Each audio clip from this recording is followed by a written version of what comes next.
नमस्कार, मी Bhaskar Mhatre, general secretary Navi Mumbai cooperative housing federation.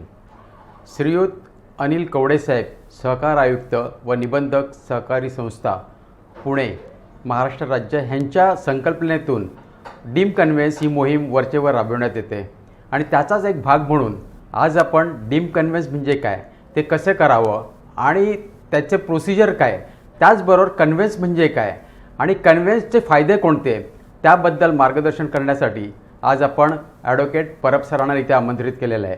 तरी मी advocate Parab सरांना विनंती करतो की त्यांनी आमच्या श्रोत्यांना कन्व्हेन्स आणि डीम कन्व्हेन्स याबद्दलची संपूर्ण माहिती द्यावी. धन्यवाद म्हात्रे साहेब.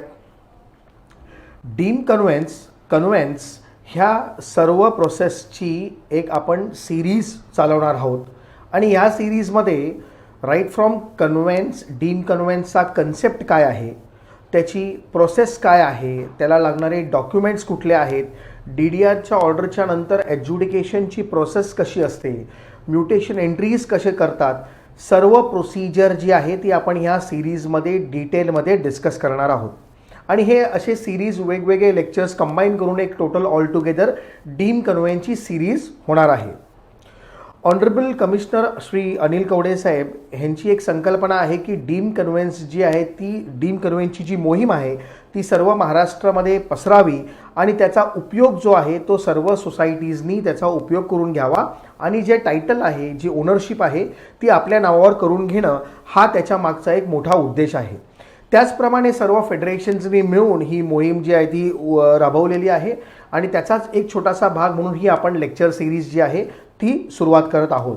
आणि या लेक्चर सिरीजची जी आजची सुरुवात आहे म्हणजे आपला आजचा जो इंट्रोडक्टरी लेक्चर आहे तो आहे की ट्रान्सफर ऑफ टायटल म्हणजे कन्व्हेन्स. आपण डीम कन्व्हेन्सला शिरण्याच्या अगोदर कन्व्हेन्स हे पाहूया काय आहे ते. आणि कन्व्हेन्सची जी सुरुवात करायची असेल तर कन्व्हेन्स म्हणजे ट्रान्सफर ऑफ टायटल. तर हे ट्रान्सफर ऑफ टायटल काय आहे, ट्रान्सफर ऑफ प्रॉपर्टी कन्सेप्ट काय आहे, हा थोडासा जो विषय आहे तो आपण आज पाहण्याचा प्रयत्न करणार आहोत. सुरुवात जर आपण करावी तर ट्रान्सफर ऑफ प्रॉपर्टीनी करतो. ट्रान्सफर ऑफ प्रॉपर्टी म्हटलं तर त्यामध्ये आपल्याला दोन शब्द आढळतात, पहिलं ट्रान्सफर आणि दुसरी प्रॉपर्टी. ट्रान्सफर ऑफ प्रॉपर्टीमधली जी प्रॉपर्टी आहे ती whether that is immovable or movable property, तर त्याचं उत्तर आहे it is an immovable property. Transfer of property act जो आहे तो प्रामुख्याने ट्रान्सफर ऑफ इमूवेबल प्रॉपर्टी म्हणजे it mainly deals with the transfer of immovable property. मग मूवेबल प्रॉपर्टीच्या ट्रान्सफरसाठी आपण सेल्स ऑफ गुड्स ॲक्ट्समध्ये रेफर करतो. आपण इकडे पाहतो transfer of property that is transfer of immovable property. आणि मग ट्रान्सफर ऑफ इमूवेबल प्रॉपर्टी जर आपण म्हटलं तर हा जो प्रॉपर्टी आहे मगाशी पाहिल्याप्रमाणे it is an immovable property. But whether that प्रॉपर्टीचा जो अर्थ आहे तो फक्त एक सबस्टन्स किंवा थिंगशी रिलेटेड आहे का, तर तसं नाही आहे. It is also related to the right over that thing or right over that substance म्हणजे राईट ऑफ ओनरशिप किंवा राईट ऑफ पार्शल ओनरशिप देखील ह्या सब्जेक्टमध्ये कव्हर होते. ह्याचं सर्व विश्लेषण जे आहे ते आपण ह्या सगळ्या सिरीजमध्ये करणार आहोत. एक उदाहरण घ्यायचं म्हटलं सुरुवातीलाच तर आपल्याकडे आपण बघतो की काही ठिकाणी आपण बघतो की पूर्ण कन्व्हेन्स जो आहे तो सोसायटीला मिळतो. काही ठिकाणी आपण बघतो की जसं म्हाडाच्या प्रॉपर्टीज आहेत, सिडकोच्या प्रॉपर्टीज आहेत, तिकडे लीज डीडच्या स्वरूपामध्ये कन्व्हेन्स मिळतं. मग म्हणून आपण मगाशी एक उल्लेख केला की right over the ownership or right of partial ownership म्हणजे लीज डीड वगैरे हे सर्व प्रकार जे आहेत ते आपण ह्या सिरीजमध्ये इत्तंभूतप्रमाणे डिस्कस करणार आहोत. मग आपण हे बघितलं की what is property, immovable property आहे त्याच्यावरती राईट आहे त्याला देखील आपण ट्रान्सफर ऑफ प्रॉपर्टीमध्ये घेतो. आणि मग आपल्याकडे कन्सेप्ट आहे नेमोडॅक्युएट नॉन हॅबिट म्हणजे ज्याच्याकडे जे वस्तू आहे तीच वस्तू तो ट्रान्सफर करू शकतो. जी वस्तू ज्या व्यक्तीकडे नाही आहे ती वस्तू तो दुसऱ्या व्यक्तीला देऊ शकत नाही. हा बेसिक नियम आहे ट्रान्सफर ऑफ प्रॉपर्टीचा.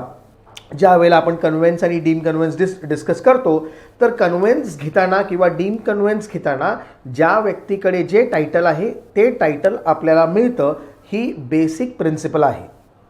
त्यानंतरचा जो भाग आहे तो आहे ट्रान्सफर ऑफ प्रॉपर्टी म्हणजे काय. आणि transfer by act of parties म्हणजे दोन व्यक्तींनी कृती केल्यावरती जे ट्रान्सफर होतं त्याला आपण transfer of property bye act of parties असं बोलतो. आणि आपण जो डीम कन्व्हेन्सचा विषय आहे तो आपल्या ह्या ॲक्ट ऑफ पार्टीजच्या कॅटेगरीमध्ये आहे.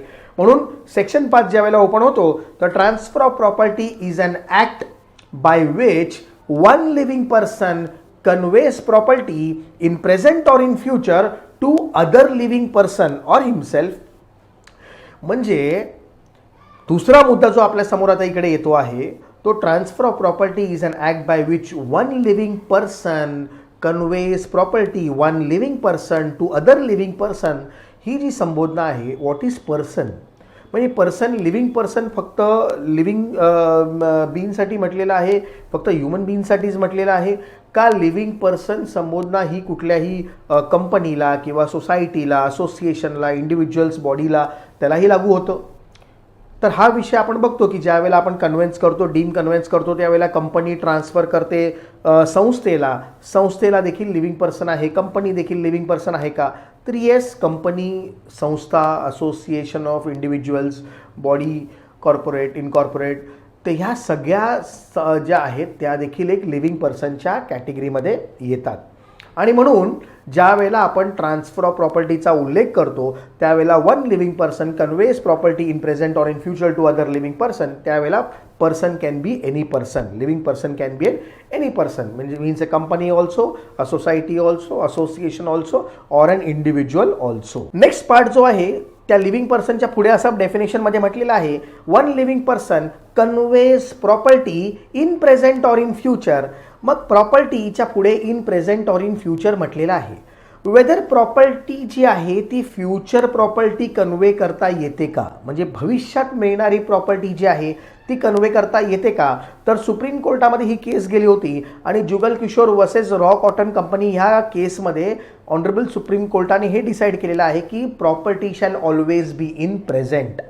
फ्युचर प्रॉपर्टी म्हणजे भविष्यात मला मिळणारी जी प्रॉपर्टी आहे ती मी जर आज हस्तांतरण करायला गेलो तर ते शक्य नाही आहे कारण सुरुवातीला आपण जो प्रिन्सिपल म्हटला होता नेमो डॅट क्युएड नॉन हॅबिट ह्या प्रिन्सिपलवरती जी प्रॉपर्टी आज आपल्याकडे आहे तीच आपल्याला हस्तांतरण करता येतं म्हणजे property shall always be in present. मग डेफिनेशनमध्ये असं का म्हटलं की प्रॉपर्टीच्या पुढे in present or in future तर ऑनरेबल सुप्रीम कोर्टाने या जजमेंटमध्ये असं म्हटलेलं आहे की इट इज अ कन्व्हेन्स म्हणजे प्रॉपर्टीच्या अगोदर जो शब्द वापरलेला आहे conveyance will be in present or in future property shall always be in present.